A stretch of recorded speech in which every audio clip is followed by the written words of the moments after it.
it's like, well, you can't do that. That's toxic because what you have been through, somebody else may not have. How can we do that? What are ways we can establish and take those steps to be able to create a healthy, cultivating environment? The only way to disrupt the pattern is to like break the habit, right? And so that basically means like if you know in your household, like when people get angry or we're trying to problem solve, everybody raises their voices or whatever. Okay, does that mean you're going to do the same thing in your relationship? Right? Like, how do we break that pattern? We disrupt the pattern. We disrupt the behavior. And so that might mean being more mindful of the things that patterns you identify in your family. How can I start to move differently? Whether that is the way we talk to each other, whether that is our temperament, whether that is, being argumentative or what have you. Like those patterns.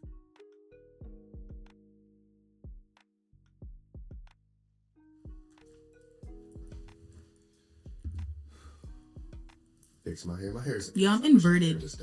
Huh? I'm inverted. What you mean, like, the side you feel? Right. I'm inverted. All right, I'm gonna try not to look at the screen. Yeah, no, literally, I'm not looking at the screen. Because it gets me sometimes. Cool. I don't know. It's up to you. All right, but typically you're probably gonna be talking to each other. Okay. All right, so 3, 2, 1. All right, so boom, welcome back to another episode of the Black Caliber Podcast. Today, I'm here with Dr. Chanda Reynolds. She's a licensed clinical psychologist, a speaker, and the host of Paging Dr. Chanda's podcast, where she breaks down mental health in a way that's real, relatable, and culturally relevant. From tackling the stigma around therapy in the Black community to integrating the faith and mental wellness, Dr. Chanda is making waves in a space that desperately needs our voices. So, where did you get that from? Okay. All right. And also joining us today is Kayla Young. Hey. You want to do your little bio, or that's all you need? That's all I need. Right. So first, I'm gonna just start with, how do you feel today? How's it feel to be here? So you want the real answer? Of course. From our exercise? No. Okay. All right. Actually, like, you good? Right? Yes. What's right. good? You good? You good? I am feeling proud, peaceful. I think, prepping for talks like this, coming to Lincoln University, I like to, put a lot of effort into it, a lot of research, but also making it like relevant to y'all's age group. And we did it. Mm-hmm. It was, I thought it was good. I don't know. What do y'all think? I agree. It was good. It was good. Who was there is who needed to be there. Period. Yes. Mm-hmm. Yes. So I'm here for it. That's how I feel. How are y'all feeling? I'm feeling good. No. Oh, wait. No. I'm feeling successful. Like, okay. Like, we getting things done. We growing. We thriving. Black excellence. I feel good. Okay. Yes. I love that.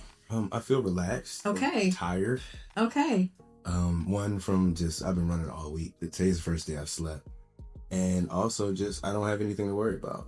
Love it. That's a good feeling. I don't have anything to be stressed about. Look at y'all using feelings words. Mm-hmm. Feelings words. No, when we saw that, I learned, I saw submissive. I said, that's a feeling? I can feel submissive? No, seriously. I looked at that chart. I was like, wait, I ain't never seen this before. I thought I was feeling good. You telling me I feel proud. I said, I'm good. I'm sitting there like, cool. I don't even know how I would feel submissive, but No, man.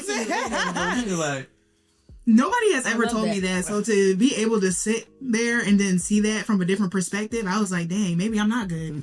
Maybe I'm proud. Maybe I'm successful. I don't know. Like, we feeling it. We feeling it. Yeah. But do y'all get the difference between saying, yeah, I'm good versus I'm proud, I'm successful, Yeah. I'm like... Yes. Yeah. Okay. Like, I definitely do. It's also real. Yeah. Yeah. No, seriously. It's realer, yeah. more descriptive. Mm-hmm. People can actually know what you're feeling. Mm-hmm. And then everybody's response these days is, I'm chilling. Right. I'm chilling. That's another one. Yeah. Yeah. Mm-hmm. So even with that, what do you think started your passion to even want to be able to know that? Or not, or to go from I'm good to I'm feeling proud, submissive. Mm-hmm. Like what do you think started that journey for you? Yeah. So, I used to respond the same way. Mm-hmm. Like, I'm good. I'm cool. Mm-hmm. But it wasn't until I started working with like younger folks, I would say like teens, young adults, whatever, in inpatient hospitals. And it was usually a cycle. right? So like them not being able to really communicate how they're feeling with parents and guardians or whatever. And that was a result of them not having the emotional vocabulary to be able to communicate. That's fair. So my goal is since then has been to like build up your emotional vocabulary so that you can communicate how you're actually feeling. So that's dope, especially like she talking everybody's tea. She like, y'all need to get your stuff together. Yes. Right. So especially in like having your doctorate and in that field, because we've had other like clinical psychologists, like even your personality and what you bring is very different, especially to a very good I'll say like no good different. Okay. Especially to a very, you know, like uppity, preppy, like study, you know, almost like how you sitting there like this. Well, actually, you know, I did the research. So what drew you one to that, seeing that that's how most of the people in that field react, and then also to step out and then want to talk about it so out loud. So so I would say that was like one of the things that I wanted to continue to do after becoming a psychologist, was to be myself, right? To be able to show up in a room like I told y'all, like God sent me, you know, like be in any room like God sent me without second guessing myself or like, do I belong here? Should I tone it down? Things of that nature. A lot of times for us, Black people in general, like you're judged before you can get a word out. And so, you know, that was one thing that I experienced as a psychology intern or whatever, being in rooms with other psychologists or whatever while I'm a student. Do you want to tone your nails down? Because y'all, these ain't nothing. These are like short Frenchies. This isn't my norm. I was a medium long length. Gems, rhinestones all over, and heels every day. Like that was just my norm. And psychologists just didn't show up to work like that, right? They gonna be in a little cardigan and call it a day. But it was me who like really just wanted to like, no, if I'm gonna be here, I'm here because of my intellect. I'm here because I'm smart. I'm here because I know what I'm talking about, and y'all are gonna get all of me. I'm not gonna tone it down. Exactly. And it was there where I started to get feedback from, like when I was teaching as an adjunct, like doctoral students, like Dr. Reynolds, I appreciate you for showing up as you are, right? So the fact that you look the way you do and you're presenting yourself in your real self, I know I can become a psychologist too. Right. And so like being able to be that person who wasn't afraid to show up authentically, I really feel as though that helped to pave the way for a lot of other psychologists who wanted to strive to become psychologists in order to, and also be themselves. I know that's right. Yeah. So, yeah. That's a great answer, to be honest.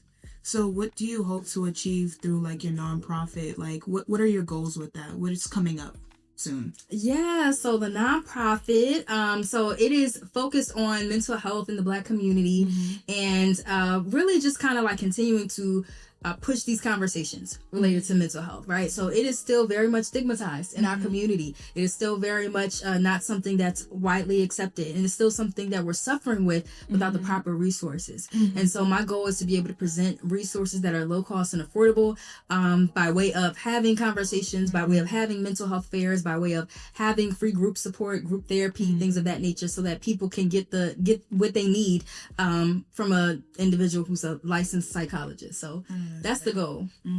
Yeah. And we're going to Egypt. I know that's We're going to Egypt. Y'all can go to Egypt. I want to go to Egypt. I would love to go to Egypt. I don't know. She ain't tell me about Egypt, so. Okay, like you ain't tell me about Egypt? What Lotto say? Roki. Just knew that. Maybe next time. I got Egypt money right now. That's why I didn't say nothing. I was just like, I can't bring up something I ain't even going to. But she going to Egypt. I'm telling you right now, she going to Egypt. Okay. I'm probably in the same boat, so I can't. Hey, at least I know now. No, seriously. Right. So when did you decide from working in these schools and these inpatients and hospitals that, no, well, I want to step out and I want to like talk about this? Create my own podcast, do these other things. Like, what was that decision, and even like the process that you were going through to get there? Honestly, that's always been the goal. Right. So I feel like everybody's like, a lot of therapists have podcasts and stuff now. But for me, when I was in undergrad at the Delaware State University, I was like, okay, I'm either going to be a psychology major or I'm going to be a mass comm major. It was literally between those two. I knew that God anointed my voice to be able to speak to the masses where I can create change.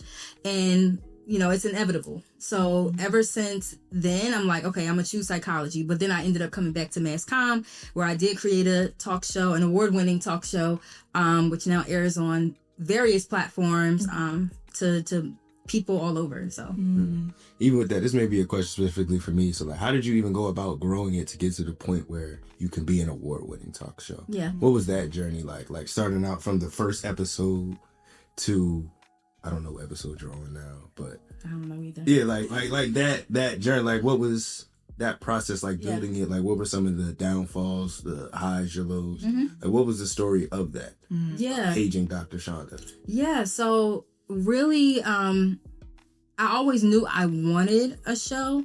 I just didn't know when to start it. And I decided to start after I kind of got more stable in some, other areas of my life. So I wanted to make sure I was done school. I wanted to make sure I had my private practice up and going.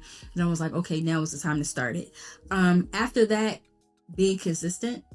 I think that's cliche for like what a lot of podcasters say, but really being consistent. I started in my closet. That's where I had the best acoustics, and the noise cancellation was the best in my closet. So I set up in my closet. I, continue to reach out to people to see if they were interested in being on. And from there, again, being consistent, that was when I was able to create a reel and being able to pitch that to different networks and whether it's a podcast network or a TV network or what have you. And then from there, continuing to build on what they were able to produce and provide. And then, going from there. Yeah, you see, you just taught me something. I just learned something. What? You said reel and then pitch it to TV. Oh yeah, I'm putting y'all on a free game. Yeah, I'm saying, okay, I can put one of them together. Yeah. I'm on episode 38 now, so yeah, I know that's right. Do you know how to put a reel together? I put a pitch deck together. Okay, so you need a pitch deck as well. But I don't know what a reel is. I'm gonna be honest with you. So a highlight reel is basically 2 minutes. Yeah, so it's 2 minutes of your most notable moments. Right, so you would just take clips of all the different episodes of your most popular episodes, things that you're saying that was fire, guests that you've had, and you combining that all together, and then that's your sizzle reel. Well, I know who's going to be on the reel, so. Period. So I have a question. So you bring up a lot about your faith, right? I'm a God-fearing woman myself. Love it. So how did you allow God to work through you to be able to achieve all your accomplishments? How did you allow him to work through you even when you went through your trials and tribulations, when things got hard? Has there ever been a pivot in your life where you doubted your faith or doubted yourself as a woman or as an individual, the worldly point of views, and even when you're doing psychology, you know what I'm saying? How do you not let the differences differ from what you actually personally know compared to what you think you should have known, especially when it comes to the DSM-5 and they say this and you say this, but God said this, you know what I'm saying? How do you work through all of that? How do you let him work through you to do that? Yeah, so I think really having people in my orbit who I can consult with. So other faith-based clinicians. So for instance, if you have a client who's they say they're hearing from God, we know we can hear from God, but is this psychosis? Is this in the absence of their relationship with God? Is this culturally normative for them, or are they actually hearing from God? And so having situations like that might be a little bit more complex, and having a group of people I can consult with has been really important. In times where I've doubted my faith, going to your other question, I think we all have had those types of situations. For sure. For me, I will say giving myself time to rest and recover has been the most important thing for me, and not forcing myself back into where I was. So not feeling obligated to if I get invited to speak at a church or whatever, I didn't feel obligated to take anything from 2023 to 2024 at any churches, and I was fine with that until God really had to kind of allow me to heal from grief and things of that nature. And then I'm back in a space where I feel like I can do it. But I like when you're in that space, you know, it's really important to know how to like step back and allow God to do the healing so that you're not bleeding on other people. I agree. Yeah. I agree. Yeah, no, seriously though. Word. Oh wow. So in some of your shows, you've discussed the racism in the field of psychology. So how do you feel like we can open it up to try and mitigate some of those issues and feelings surrounding the field in general? Yeah, well, it starts with like having like Black psychology classes. I love that y'all have this at Lincoln. Not just because you're an HBCU does not mean that you have. I got a Lincoln fact. Okay. The father of Black psychology graduated from Lincoln University. I I can't think of his name. It's Francis Sumner. There. Was it Francis Cecil Sumner? Yeah. Okay. Yep. He went to Lincoln. Yes. Okay, Right. brilliant. Yes. Okay, all right. I love that for y'all. So y'all had to have a Black psychology. No, that was a must. That was Yes. definitely a must. Yes. But you know, like I was telling y'all, that wasn't my experience at my HBCU, and I love my HBCU down. Working with them now to try to continue to bring about more stuff related to Black psychology. But yeah, like you need that, especially at HBCUs. So we need to really start targeting these things so we can mitigate the issue. We can't mitigate something that we are not addressing, and that even goes to targeting like racism in psychology. That's true. I agree. Yeah. And since you went to Del State, you're part of an organization as well too. How has sisterhood allowed you to evolve as an individual and be able to see different personalities and different perspectives so that you can grow with women and help women who are going through mental health difficulties? Yeah, so like really just like leaning on my line sisters when times are tough, like really helps us to, you know, help me to kind of get through tough situations. As far as navigating relationships, I'm the type of person I was the type of person, if you cross me, I'm gonna cut you off. Like I don't need you in my orbit. I don't need you in my circle until you realize that is like avoidance. Yeah. Right? Until you realize that that's an unhealthy pattern. And once you gain line sisters, it's like, oh, I can't cut you off. No facts. So we're forced to work through this conflict. We're forced to work through this situation. That's true. So I would say that provided me the opportunity to experience that. What's your advice to women out there who are going like on social media? And you know, social media plays a big part in the development of a woman. Yeah. What would your advice be to women who are criticizing their features and want to feel more beautiful, but they don't feel as beautiful because of how social media perceives that? I would say, going back to the point that I made during the talk, it's important to unplug.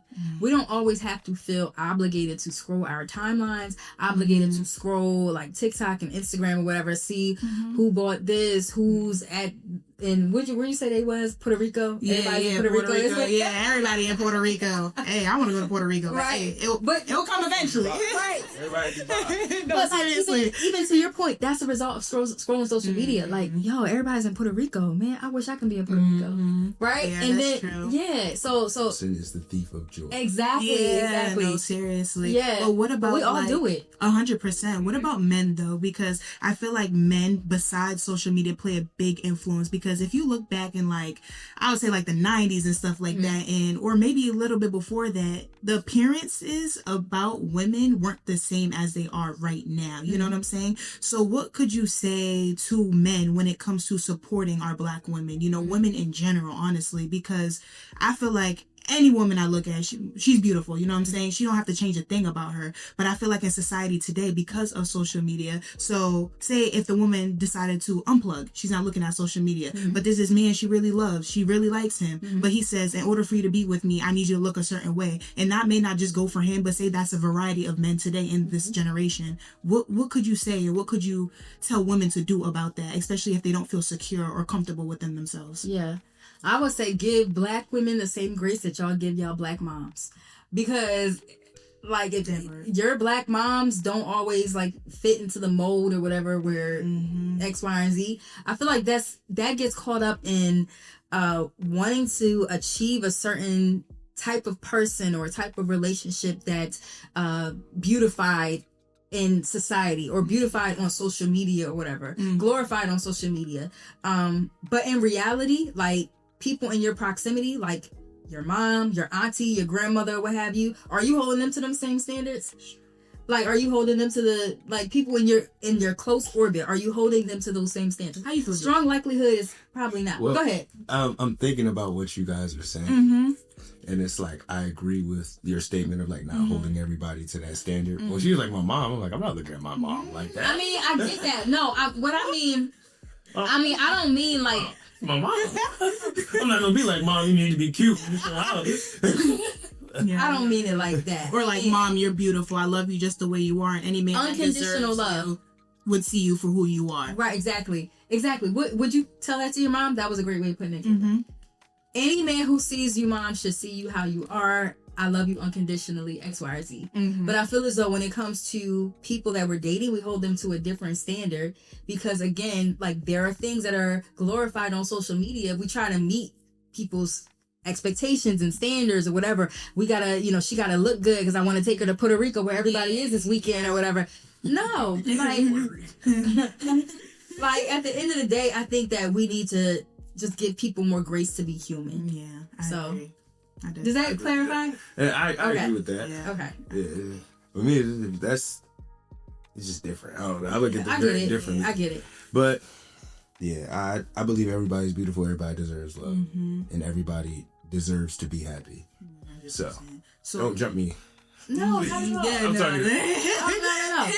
So what's a way that our generation could be able to, stop these generational traumas, or, some would say like curses when it comes to how we are treating the next upcoming generation. Mm-hmm. And that is basically saying like to unlearn the things that we were taught that are not healthy so that we can be able to teach the next generation or, kids growing up in this world, like, hey, like, I know that you think this is right, but it's really not. Like, what can we do, especially within our community? Because I feel like that is something myself I had learned to, like, if you got taught a toxic habit, now you trying to be with somebody, it's like, well, you can't do that. That's toxic because what you have been through, somebody else may not have.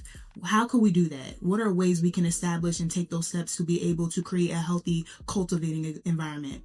The only way to disrupt the pattern is to like break the habit, right? And so that basically means like if in your household, like when people get angry or we're trying to problem solve, everybody raises their voices or whatever. Okay, does that mean you're going to do the same thing in your relationship?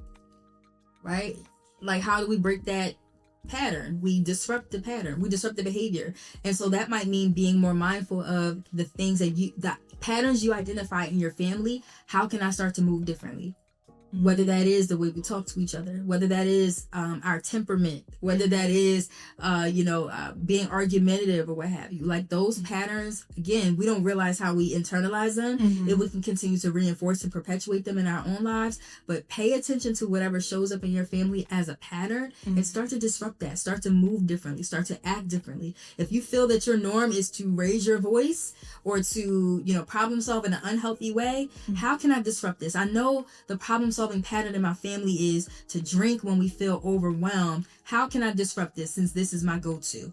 What can I do differently? Should I go see a therapist? Should I go talk to one of my boys? Should I go to, take a drive so that I don't fall into that same pattern? Learning how to disrupt it. So do you think that it's possible for individuals who are trying to do that to actually speak things into existence? So imagine being so fixated on trying to break this, destroy that, not do that, like, but you don't even realize that you was probably doing all the things that you said you didn't want to do. I know some people who be like, yeah, I ain't trying to be like my mom. I ain't trying to be like my dad. I don't want to work a 9 to 5. And it's like, how you going to make money like this? You know what I'm saying? Even though there's other ways to do it, but it's just like, people think that you can speak things into existence. What do you think about that? I'm a firm believer that you can speak things into existence. Tongue is powerful. Yeah, absolutely. Absolutely. Life and death is in the power of the tongue. So, sometimes we need to speak things as though they are.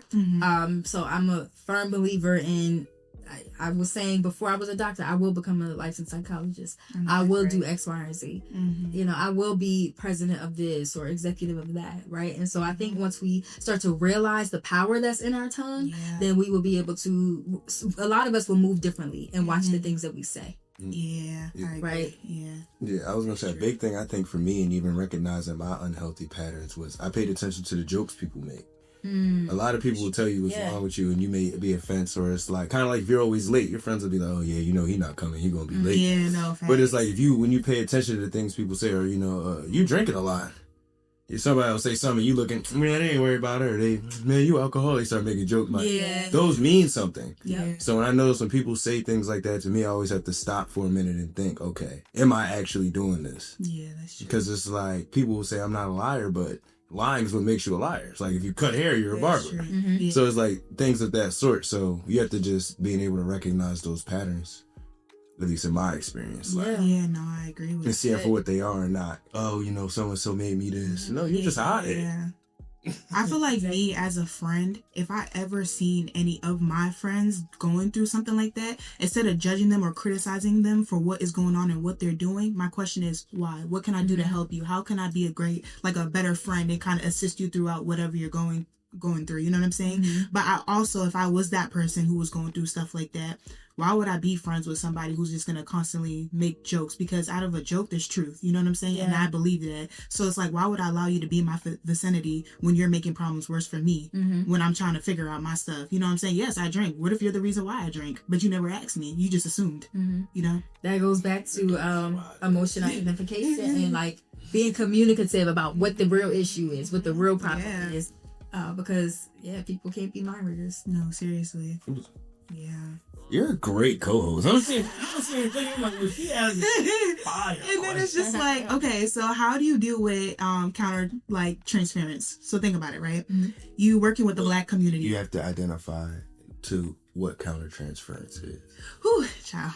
Okay, so countertransference is basically when you are dealing with a client and you are projecting what you have gone through behind closed doors onto a client. Correct me if I'm wrong. Or, I guess, to somebody who's not a psychologist, if your friend's talking to you and you're telling them your problems while they're trying to express how they feel, would be countertransference. Or say it again. Like if your friend's expressing, so I'm telling you a story about how so-and-so made me feel, and you start telling me about a similar experience in your life, that would be countertransference. Or like unethical, not something you're supposed to be doing. Go check GPT real quick. But I only, to my understanding, I only said that in a everyday aspect and not in a clinical psychology aspect. Yeah. The average person isn't a clinical. Right, exactly. So transference is what you described. So someone, let's say I have a client who comes in, you're the client, and you start talking to me about like how terrible your mom is, but then you start treating me like your mom. Right? So like basically like coming to session, you're more irritable, you're late to session, talking back or whatever, because I'm pretending like it's an adolescent. I work mostly with adolescents. So I experience a lot of like transference from them, but counter transference would be like if I'm responding to that, like if emotionally, if I'm like, man, I don't even feel like meeting with this client today because I know they're gonna treat me like this, like that would be, okay. Again, you could chat GPT me to see if so wait, what it say? Countertransference is a psychological concept where a therapist unconsciously projects their own emotions, experiences, or biases on a client. This can be positive, negative, and may affect the therapeutic relationship. Okay. So my response to the client. Yeah, so say because you are a beautiful Black individual yourself, and then say you're catering to the community as well too. You know what I'm saying? How do you not let your differences or your opinions or, your background influence your client or have anything to do with your client if they're coming from a similar experience that you are going through or you have went through before, for example? So I feel like things like counter transference and things like that, some of that stuff is inevitable, right? We I think we got to keep in mind that a lot of these standards that were developed in psychology, well, first of all, psychology is inherently racist. The field of psychology is inherently racist. And a lot of these standards that were developed by people of the Western perspective. Eurocentric. Yes, very Eurocentric, very westernized, very much not as engaged with the client as we are, we as individuals of the diaspora, we are very much communal, right? I'm gonna I feel for you more. I'm very much I care about what you're experiencing. I care about what you're going through, whatever, and that might show up in the therapy room. That's true. Right? So I might get upset and feel some type of way if a client's talking about how, like, you know, her ex-boyfriend dogged her or whatever. I'm like, girl, where you at? Of course I'm going to keep the boundary. But like, I think that it's inevitable because we feel for people. But if it gets to a point where it's unhealthy and it's starting to cross a boundary, then we definitely need to seek consult from another psychologist or supervisor or what have you. But I really feel like having emotions toward like a client or their situation is inevitable as humans and also of individuals of the African diaspora. Dang. I know that's right. Start getting passionate. No, that is. Dang. That was a lot. All right. And is there anything that you would want to say to anybody watching here, you know, that, like, just from Dr. Chanda, like, you know, your message to them, advice, you know, quote, anything? Yeah, so I would say, you know, like I told y'all earlier, show up in any room like God sent you. There were times where I probably doubted myself and I didn't know, like when I was an undergrad, I wasn't sure, like, okay, will I actually be able to become a doctor of clinical psychology? Because I didn't see a lot of people who looked like me, who dressed like me, who talked, who spoke like me, actually pursuing that. It wasn't really until I had a big sister who graduated and was able to become a clinical psychologist where I was like, okay, now I know it's possible, right? I have somebody who actually looks like me who was able to do it. So, don't doubt yourself and show up in any room like God sent you, because God did. And whatever you put your mind to, whatever you put your heart to, it will come to fruition. That's right. You should have put some background music behind that. We're that was very, I know, but that was inspirational. Like, you know, the little background music, and then just zoom in and just. And with that, can I just get you to say that this is the Black Caliber Podcast? This is the Black Caliber Podcast. All right, and I got this for you. Aw, thank you. Okay, yes, Black Caliber. Period. Tomorrow. Yes, thank you so much for joining us. We appreciate it. Thanks for having me, y'all. That hurts.